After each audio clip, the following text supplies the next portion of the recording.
c'est-à-dire les chants, les tubes, on va dire, et la musique savante.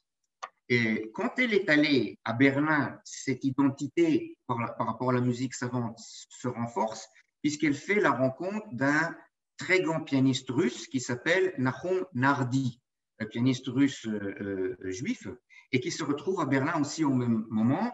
Alors, si je vous parle de Nahum Nardi, ça va peut-être pas vous dire grand-chose, peut-être pour la plupart d'entre vous, mais si je vous parle de Vladimir Horvitz, ça va peut-être vous parler plus.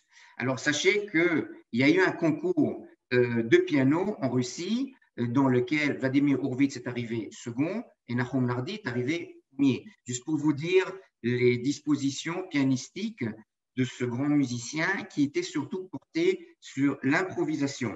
Et donc, c'est le coup de foudre musical, mais aussi humain entre les deux, et qui donne aussi naissance à une fille qui devient une des plus grandes beautés d'Israël puisqu'elle a gagné le concours Miss Israël et elle est devenue aussi une chanteuse d'opéra très connue. Elle a eu une mort un peu mystérieuse, prématurée.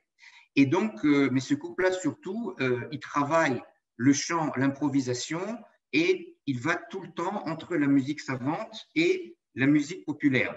Alors, nous allons écouter Bishvil Amaor ve Bishvil Besamim, pour la bougie et pour les parfums, une chanson où Brachat Sfira est accompagnée au piano par Nahum Nardi.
Merci beaucoup. Merci beaucoup. Alors, Brachat Sfira, donc, comme on entend sa voix, elle chante en hébreu, mais elle a cette articulation thémani, yéménite, très propre au rite yéménite, qui lui est encore différent que le rite séfarade et ashkénaze. Et c'est une communauté qui a été amenée en Israël en deux vagues d'immigration en opération qui était une opération militaire. Et comme c'était un pays un peu éloigné, ils ont préservé des coutumes et une certaine façon de prononcer l'hébreu qui était très importante, sur laquelle beaucoup de chercheurs, notamment des chercheurs en musicologie, ont fait un travail très poussé. À Bet Atfutzot, à Tel Aviv, à Ramat Aviv, il y a beaucoup de documents par rapport à ça et c'est très intéressant de l'entendre. Et aussi, il y a une rythmique, une certaine rythmique de prononcer les choses qui a inspiré une rythmique en musique. Et on entend aussi le jeu pianistique de Nahum Nardi, qui est un jeu pour les pianistes dans la personne qui écoute la conférence. Vous allez reconnaître le talent immense et les possibilités pratiquement illimitées. Alors, Brachat Sfira, c'est un personnage en feu. Elle a eu plusieurs maris dans sa vie et elle a eu un enfant, un deuxième enfant, qui s'appelait Ariel Zilber. Ariel Zilber, et qui est l'un des chanteurs populaires les plus connus en Israël d'aujourd'hui. Et nous allons entendre très brièvement, une minute, nous allons entendre interpréter l'une des chansons les plus connues que chantait sa mère, de la vallée à la colline. Emek Ela Giva.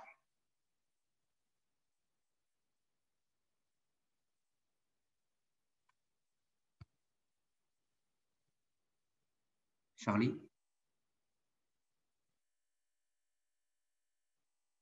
Charlie avait un problème de connexion et donc c'est Georges Albert, s'il te plaît. Est-ce que tu peux reprendre? Merci.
גולשים בסדר, עדרי הצאן ושיר להם השער.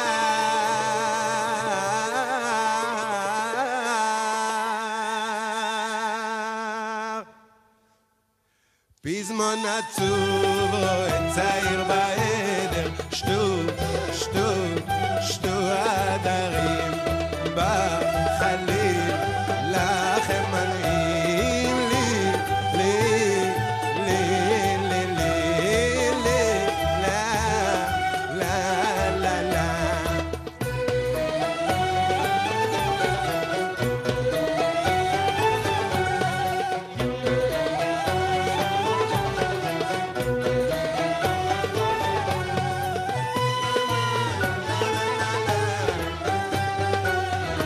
Merci beaucoup, cher ami Georges Albert. Merci beaucoup. Donc là, nous avons, comment dire, on voit comment les choses sont superposées les unes sur les autres. Chez Paul Ben Chaim, donc nous avons, et nous allons revenir maintenant à une démarche complètement classique, savante. Il touche comment dire, il intègre dans sa composition des éléments modaux, orientaux, etc., rythmiques et mélodiques et harmoniques. Puis nous avons Brachat Sfira qui, elle, chante en hébreu avec cet accent ancien yéménite. Et puis nous avons son fils, Ariel Zilber, qui lui va encore plus vers, comment dire, s'intégrer dans la région, dans le Moyen-Orient, avec le choix des instruments, mais nous avons quand même cette construction complètement classique et dans sa façon de chanter, en hommage à sa mère, il garde une certaine façon d'articuler, certaine façon de prononcer l'hébreu qui est un peu plus une synthèse, comme tous les sabras qui parlent hébreu. Je veux dire, on n'a pas vraiment d'exemple comment il faut parler d'hébreu. On a des exemples différents, mais tout ça reste pour moi très éclectique et très tolérant dans le sens inclusif. Alors, je reviens donc à Paul Ben Chaim. Comme Paul Ben Chaim écrit une esthétique d'écriture secourant. auquel n'adhèrent pas tous les compositeurs de l'époque, apporte néanmoins une structure nouvelle à la pensée artistique naissante dans ce jeune pays de pionniers, et son importance est double. D'une part, elle propose une nouvelle méthode d'écriture de la musique. Alors là-dessus, il s'appuie aussi bien sûr sur le travail qu'a fait Bartók et Kodály en Hongrie.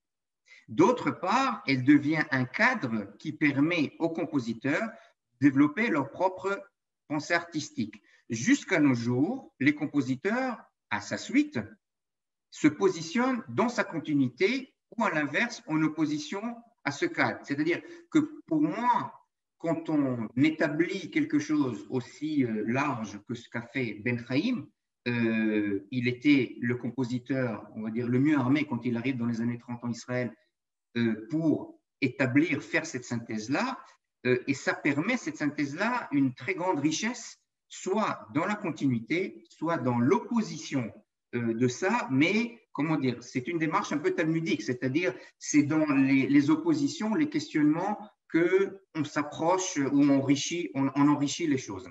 Alors là, nous allons regarder le troisième mouvement, écoutez le troisième mouvement de cette suite pour cordes, et là, on va vraiment voir comment il intègre comment il a une démarche rythmique un peu oblique, un rythme qui n'est pas complètement binaire, qui n'est pas complètement ternaire, et qui lui fait penser beaucoup au rythme qui pouvait être les rythmes de la région arabe, bédouin, yéménite.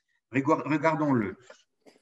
Juste une question à Yair, c'est Georges Albert. C'est la Oui. même vidéo que tout à l'heure, apparemment. Oui, c'est la même vidéo que tout à l'heure de Paul Ben Chaim. Est-ce qu'on reprend là où on était tout à l'heure? On prend à 5 minutes 28 secondes jusqu'à 7 minutes 53 secondes. Je vais vous arrêter.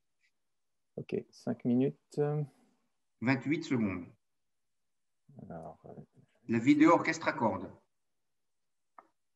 5, 28. Voilà. Je suis juste avant. D'accord, je vais. Merci beaucoup.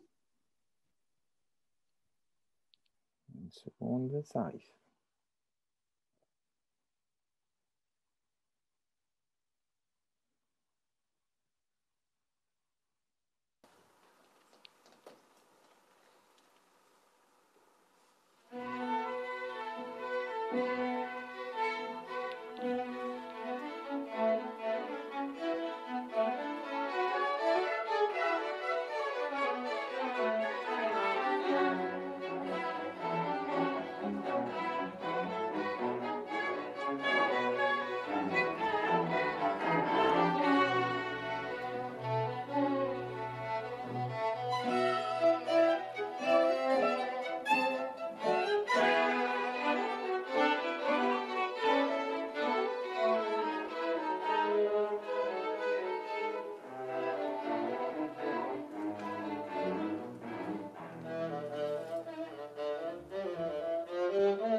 Merci beaucoup, Georges Albert.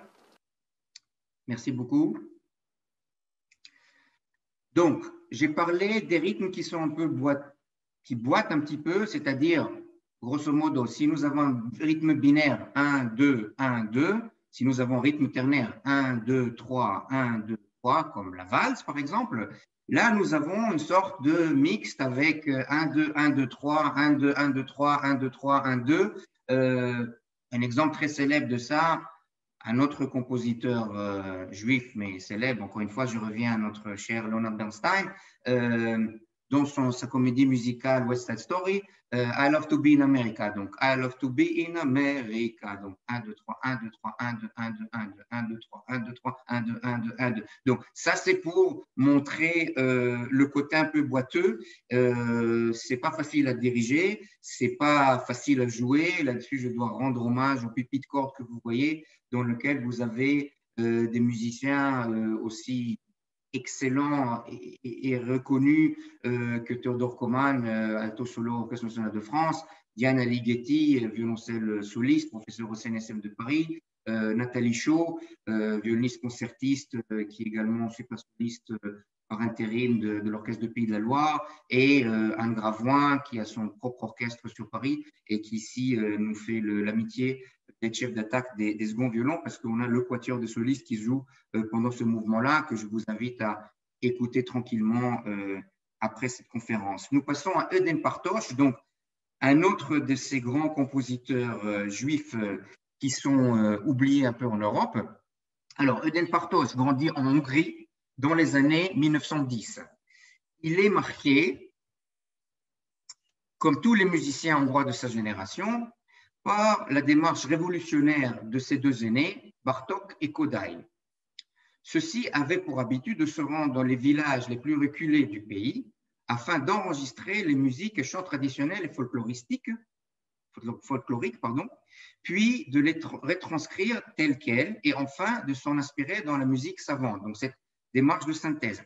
Eden Bartosz, jeune compositeur et violoniste, fait ses études de violon dans la classe du légendaire professeur Jenő Hubay et a pour camarades de classe des instrumentistes ayant collaboré avec Béla Bartók. Donc tout ça, c'est la même mouvance, c'est la même génération et ils échangent dans le conservatoire sur toute cette composition nouvelle. Eden Bartosz, donc né le 1er octobre 1907 à Budapest, étudie à l'Académie de musique Franz Liszt le violon auprès de Jenő Hubay et la direction aux côtés du célèbre compositeur Zoltán Kodály qui collabore avec Bartók. Il intègre après l'orchestre de Lucerne en Suisse en tant que violon solo, puis se produit dans différents orchestres européens, parmi lesquels l'Orchestre philharmonique de Berlin. Avec l'arrivée d'Hitler au pouvoir, il doit d'abord retourner à Budapest en 1934, où il est le violon solo de l'Orchestre symphonique de la ville, et c'est en 1938 qu'il quitte finalement l'Europe pour la Palestine.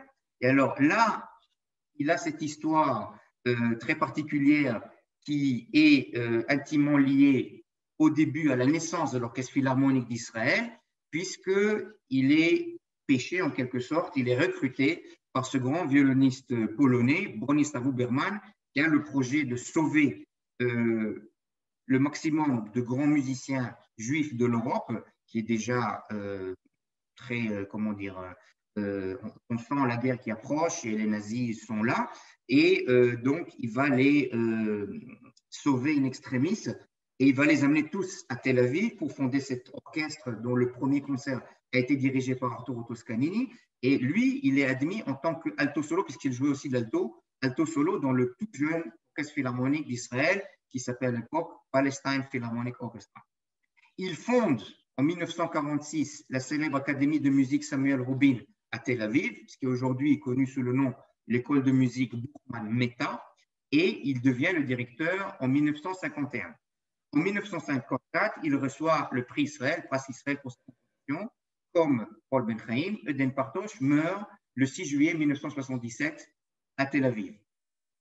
Alors, là aussi, nous avons quelqu'un qui mène une vie parfaitement laïque, mais qui est très inspiré alors, de cette démarche de synthèse, mais qui a un langage, alors ça dépend dans quoi. J'ai joué une danse yéménite de Bartosz qui est parfaitement dans le même style et parfum que ce qu'on a entendu avec Brachat Sfira. Là, nous allons entendre un Iskor, qui est une prière très forte dans le rituel juif à la synagogue. Et donc là, c'est un Iskor pour alto, la voix profonde, grave de l'alto, et corde. Et alors, je ne sais pas si c'est toujours Georges Albert qui va lancer cette prochaine vidéo, la vidéo numéro 9. Il faut la démarrer. C'est toujours moi. Je l'ai calé, hein. Je l'ai calé comme tu l'as indiqué. 3 minutes 21 secondes jusqu'à 5 minutes 58 secondes, donc 2 minutes.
Merci beaucoup. Merci beaucoup. Voilà, donc nous avons cette voix profonde de l'alto et je dois dire que Théodore Koman, quand je lui expliquais le e-score et ce que ça véhicule comme contenu, comme contexte, c'est quelque chose qui l'a beaucoup touché et l'a beaucoup inspiré. Et je le remercie pour avoir incarné cette œuvre de façon aussi touchante. Donc là, vous avez vu, on entend quand même qu'il y a des ornementations. Et on entend dans les réponses des cordes aussi des façons de jouer. On entend un peu ce style oriental, mais avec une synthèse savante. Alors, nous passons au troisième compositeur dont on parle aujourd'hui. et il s'agit de Marc Lavry. Alors, mon attachement à Marc Lavry est tout particulier, outre le fait qu'il compose l'œuvre la plus populaire d'Israël en résonance avec la célèbre danse israélienne de la Hora, dont il est un des inventeurs en quelque sorte. Ce compositeur a vécu comme moi à Haïfa. Et j'ai donc tout naturellement été imprégné dès mon plus jeune âge par ses œuvres et de son rayonnement. Marc Levin, c'est ça son nom de naissance, est né à Riga le 22 décembre 1903. Il étudie d'abord le piano au conservatoire de Riga et y apprend également la composition. Il poursuit ses études au conservatoire de Leipzig, toujours en piano et en composition, notamment auprès d'Alexandre Glazunov, le grand compositeur russe qui a eu cette démarche fabuleuse d'écrire un concerto pour saxophone et orchestre que je vous invite tous à écouter. Il commence sa carrière de chef d'orchestre à l'orchestre de Saarbrück, puis au théâtre Tanzbühne Laban. Il devient en 1929 le directeur artistique de l'orchestre symphonique de Berlin. À Berlin, nous avons deux orchestres, nous avons l'orchestre philharmonique et nous avons l'orchestre symphonique.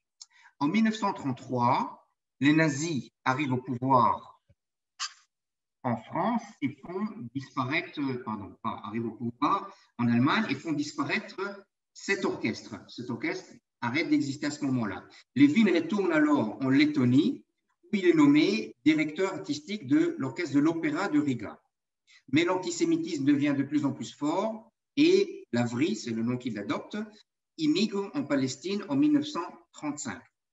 Lavry n'est pas sioniste, mais se sent inspiré par ces nouvelles terres.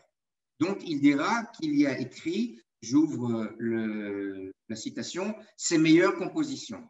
Surnommé par Ben Chaim le Debussy israélien, il est charmé par la beauté de la nature, par la langue et les coutumes, et par l'actualité politique auquel il réagit en musique. Par exemple, lorsque David Ben Gurion s'établit dans le Negev, Lavry compose un poème symphonique intitulé Negev. Lors de la guerre d'indépendance d'Israël, il compose le poème symphonique Indépendance. Lavry se sent entre, je cite, dans ma vraie patrie spirituelle, un contact unique avec la terre même, un sentiment que le combat contre les difficultés de la vie valent la peine. Il devient compositeur en résidence au théâtre Ohel, Tente de Tel Aviv. Il dirige également le Palestine Folk Opera, puis prend part à la création de la chaîne de radio Kol Zion La Gola, la voix de Sion pour la diaspora. Donc, il crée le premier chœur et aussi il crée le premier chœur professionnel d'Israël. Il termine enfin sa vie à Haïfa, dont il dirige l'orchestre symphonique et où il meurt le 24 mars 1967, donc assez jeune. Peu le savent, mais il a composé le tout premier hymne national de l'État du Liban. Il devient compositeur en résidence. Son œuvre le plus célèbre et populaire reste jusqu'aujourd'hui Emek, Vallée, un poème symphonique. Dans cette œuvre, nous pouvons entendre dans un premier temps la beauté majestueuse de la nature. On va parler de cette œuvre un peu plus tard, mais là on va parler du fait qu'il insère dans cette œuvre-là, et c'est un motif qui passe un peu en filigrane dans son œuvre, un élément rythmique, un motif rythmique qu'il a dû soit entendre, soit inventer, et qui donne la base à ces danses qu'on appelle la hora. Alors écoutons, ça c'est un concert live, un récital que j'ai donné à Paris avec le grand pianiste français Tristan Pfaff, lauréat du concours Lantibo, il y a 2-3 ans, et nous allons écouter cette hora. Et donc, des motifs du poème ont été repris, c'est un poème qu'il a mis en musique, ont été repris dans la musique actuelle et on va l'entendre avec le célèbre groupe Kaveret Rush un peu plus tard. Écoutons la hora de Lavry.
On a pris Kour Yair, il n'est pas encore revenu. Voilà. On t'attendait, Yair. Merci.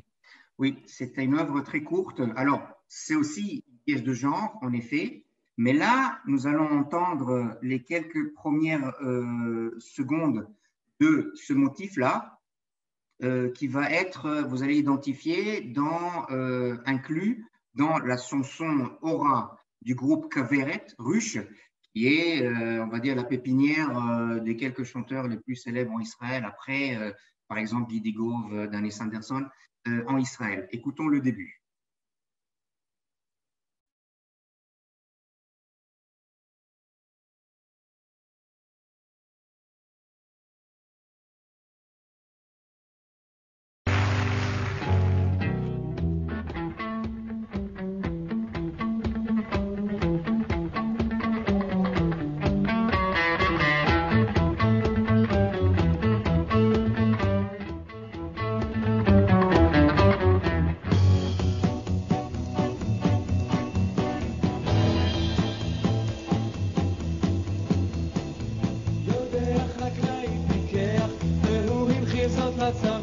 Merci beaucoup.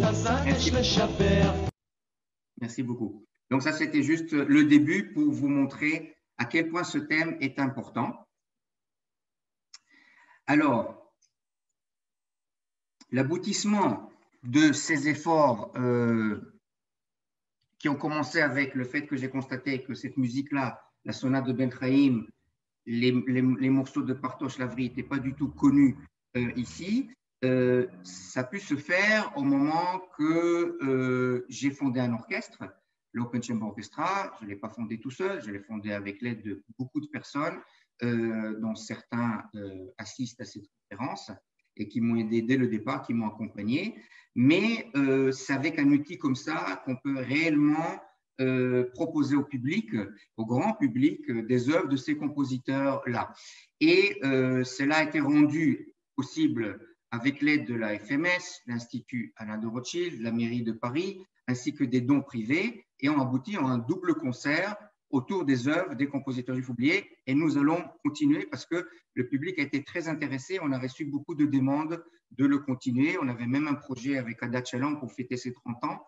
Et j'espère que cela va pouvoir se faire dès que la situation devienne normale. Donc, nous allons conclure cette conférence par la partie conférence musicale que je vais donner pour expliquer Emek de Lavry, pour donner quelques références d'écoute avant de le jouer en son entier. Vous allez voir, c'est un très grand orchestre symphonique qui le joue. On est pratiquement une cinquantaine de musiciens. Mais ce que je voulais vous demander, vous proposer de faire, observer comment, alors 12 minutes après le début de l'œuvre, si vous voulez mettre le chrono, vous allez le voir à l'écran, la musique commence à devenir plus rythmée. D'abord, c'est avec un coup de timbale, puis deux, puis trois, et nous pouvons très bien imaginer les pionniers dansant la Hora dans la vallée d'Israël. Je profite pour remercier Elisabeth Gabay-Guilibert et Charlie Chakman et Georges Albert Crispaludi pour l'invitation et l'organisation, et vous tous. Et j'espère vous voir dès que cela sera possible dans les prochains concerts de l'Open Chamber Orchestra. Et d'ici là, je souhaite à tous d'abord une très bonne santé. Protégez-vous bien parce que je crois que la situation n'est pas encore réglée. Et je reste avec vous après s'il y a des questions sur tout ce que je viens de dire. Merci beaucoup et nous passons à la dernière vidéo, vidéo 12, qui commence à 1 heure, 6 minutes et 22 secondes. Ok, 1 heure, 6 minutes et 22 secondes. Sinon, tu auras à droite de l'écran, et c'est encore plus simple, quand tu vas sur la plateforme d'Academ qui a capté ce concert, en rouge, il y a les index. Il y aura les index des différents mouvements et vous cliquez sur le lien Emek. En réalité, j'ai dû télécharger à la volée toutes les vidéos parce qu'on ne peut pas les lire et les diffuser Alors, Academ, en même on ne peut temps. pas le télécharger, on ne peut que aller sur le lien. Oui, mais bon, impossible de le télécharger. Je suis un pirate, donc j'ai réussi à le faire. Voilà. Bravo. Voilà, donc j'ai calé la vidéo à partir de l'endroit où tu l'as indiqué. Voilà. Et je la lance. 1 heure, 6 minutes et 22 secondes. Effectivement, c'est un très grand orchestre. 1 heure, 6 minutes, 20 secondes, c'est parti. Emek. Mesdames, Messieurs, pour clore ce concert, nous allons vous interpréter le poème symphonique Emek, Vallée, que Marc Lavry écrit en arrivant en Palestine mandataire alors, en 1937. Ce poème symphonique est, lui aussi, inspiré de la nature. Ce sont les premières impressions de Lavry de la vallée de Israël, avec un Z, et des pionniers juifs qui travaillent avec acharnement pour sécher les marécages. Marc Lavry divise ce chef-d'œuvre, elle reste l'œuvre la plus jouée du répertoire israélien, en 3 parties. La partie imagée descriptive de la beauté de la vallée, son lyrisme. La partie épique, le chant de la vallée, inspiré par le poème du même nom écrit par le poète Raphaël Elias.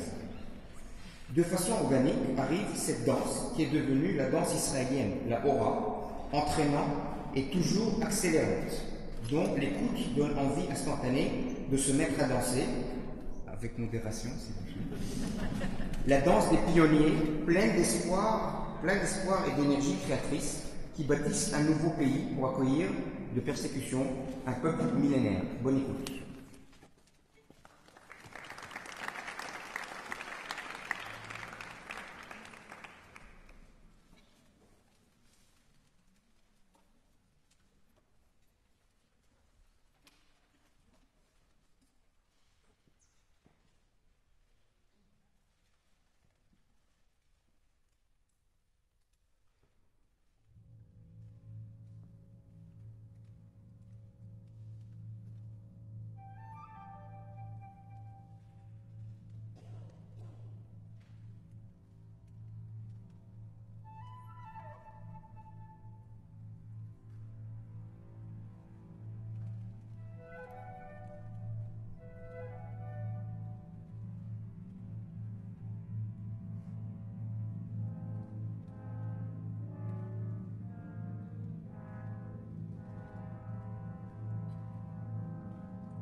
Voilà, j'y suis.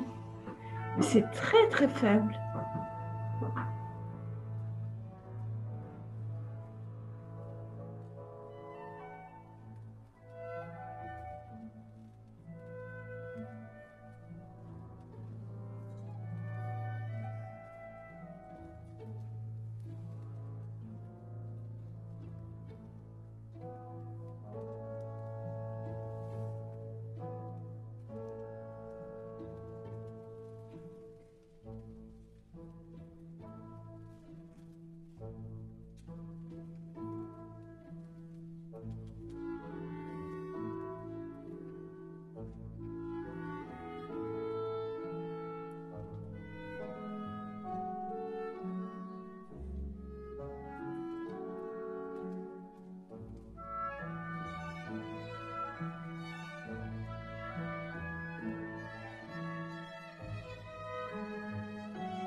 Merci beaucoup.